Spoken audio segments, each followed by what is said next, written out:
Casterino n'est plus coupé du monde. Depuis la mi-décembre, l'unique route menant au hameau est rouverte. Des avalanches de pierres et de boue déclenchées par la tempête Alex l'avaient emporté. Des galères terminées et un véritable soulagement pour les habitants qui ont beaucoup subi depuis 2 ans. Le premier hiver, c'était horrible parce qu'il fallait descendre pratiquement 10 km à pied.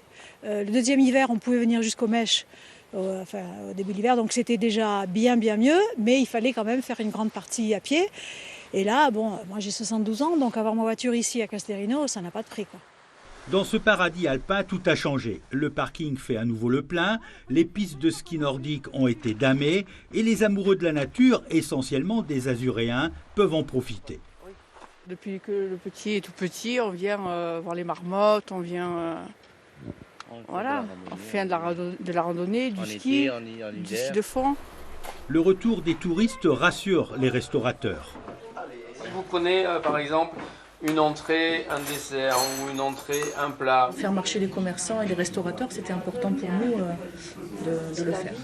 Depuis le passage de la tempête, il ne voyait plus grand monde. Aujourd'hui, sa salle est remplie, une quarantaine de couverts, rien que pour le déjeuner. Une bouffée d'air après 2 années d'incertitude. Tu peux pas te projeter dans l'avenir, tu sais pas de quoi va être fait demain. C'était pas évident, tu apprends beaucoup, tu en retires toutes les bonnes choses parce que tu apprends, tu t'adaptes et avec ça, tu vas de l'avant pour après. Si Casterino renaît, il n'a pas encore retrouvé son dynamisme. Certains établissements ne devraient pas rouvrir avant les vacances de Pâques.